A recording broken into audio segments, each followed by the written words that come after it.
Gratulálunk a győzelemhez. Mit mondtál a szünetben a csapatnak? 2-0-ás hátrányból sikerült visszahozzatok a mérkőzést. Először is köszönjük szépen a gratulációt. Hát végül is nem sok mindent kell mondanom a srácoknak, csak az, hogy bátran futballozzanak. Nekünk tök mindegy, hogy 11-ek vagyunk, vagy 10-ek, csak annyi volt a gond az, hogy nem mertünk futballozni az első félidőben.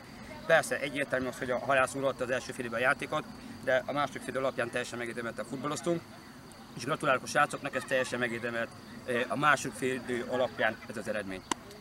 Elég a hullámvölgyben voltatok eddig, az utolsó jó néhány meccs azért vereséggel sült el, akár otthon, akár idegenbe, egy döntetlen, 0-0-ás döntetlen volt.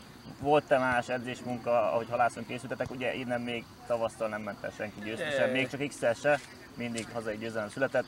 Mi volt más, ahogy most készültünk? Ennek nagyon örülök azt, hogy mi vittük el először innen a 3 pontot. Mégis nem ugyanúgy készültünk, mint eddig. Az, hogy most új edzőváltást lehet, mit remélem Attilával csináljuk, vagy Attilával.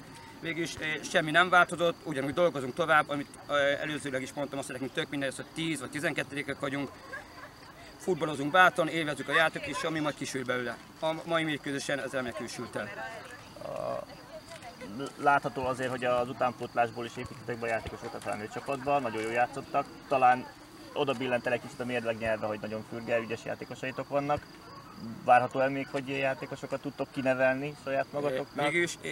Végülis erről szólna a futball az, hogy vannak ilyen kis tehetséges, ügyes gyerekek.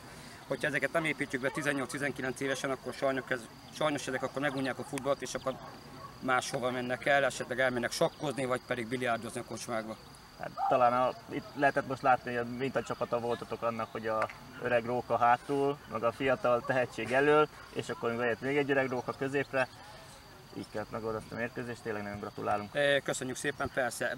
Mindegy egyes csapatban kellenek rutinosabb futballisták és fiatalok, amit a fiataloké persze a jövő, és reméljük azt, hogy minél több srácot be tudunk építeni a csapatba. További sok sikert kívánok. Köszönjük szépen, és sok sikert kívánok a Gyöngyös Halász és futballcsapatok továbbiakban. Köszönjük szépen neked. Hát nehéz megszólalni egy ilyen vereség után. Tavasszal Halászon még senki nem vitte el a 3 pontot.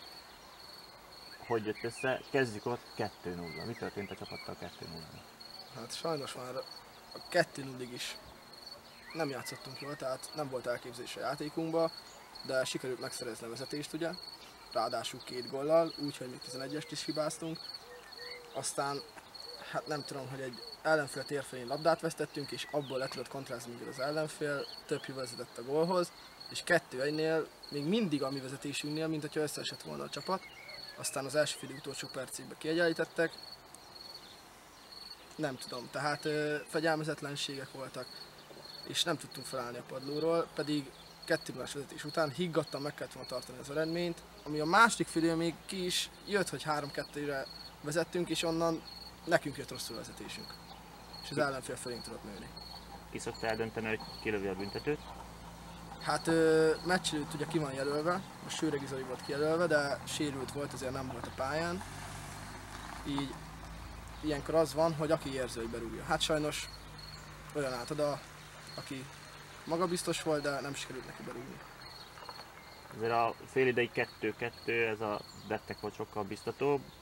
Az ellenfél edző azt mondta, annyit kért a csapatától, hogy sokkal higgadtabban játszanak a másik félidőben. Kívülről azért úgy látszódott, hogy itt nagyjából 3 ember van az ellenfél csapatában, aki mozgatja az egész csapatot. Ugye középen az Ivony Attila, illetve a 2 csatár, aki nagyon gyors fiatal játékos. Mi volt annak az oka, hogy akkora nagy területet kaptak a játékhoz? Ivony Attila középen szinte mindig megjátszható volt, nagyon jó helyezkedett.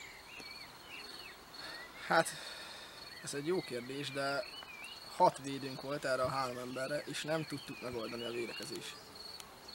Hát Ivony Attilára szerintem külön oda kellett volna állni, mert tényleg ő irányította ezt a Detki csapatot, és olyan távol védekeztem a kaputól, hogy neki szinte csak be kellett ütögetni az üres területre a labdát, ami tőle nem nagy elvárás, mert tudjuk, hogy nagyon jó játékos, és a 2 gyors szélsőjük pedig szinte mindig megfutotta a védelmünket. A kapusunk se állt sajnos most a helyzet magaslatán, hát tovább kell lépni. Én azt mondom, hogy el kell felejteni ezt a meccset, jövő héten javítani kell. Még egy gondolat, a játékot úgy gondolom átbeszéltük, viszont a mentális része hagy egy kis kívánnivalót maga után, a másik fél időben fejbe teljesen szétesett több játékos. És úgy, hogy szinte biztos vezetés tudatában estek szét, ez minek köszönhető? Nem igazán értem. A Ardai Ricsi szétesett teljesen, nem értettem a kiállításnál, ott teljesen szétesett a játékos.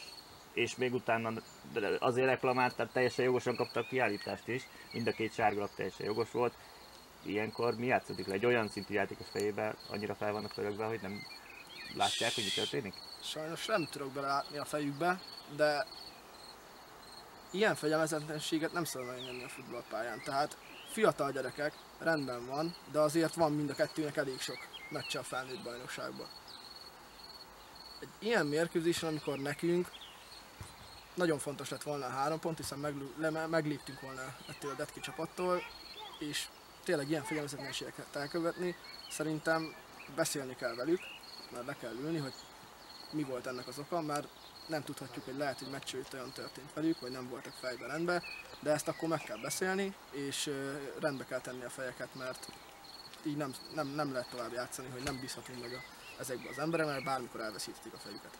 Csapatkapitányként tervezed, hogy bárkivel 4 szem közt kicsit elbeszélgetsz nyújtott játékról, vagy hogy mibe kellene változtatnia? Igen, szükség lesz rá, mert hogyha tényleg valakinek problémája van, akkor nekem mondja el, én esetleg továbbítom az edzőnek, vagy megpróbálok vele beszélni, és kisegíteni ebből a gödörből, mert úgy néz ki, hogy gödörből van a játékos, van, aki fegyelmezetlen, annak valami mentális problémája van, és ezt jó lenne megbeszélni, hogy mi okozta ezt. Nagyon szépen köszönjük, további sok sikert! Köszönöm szépen!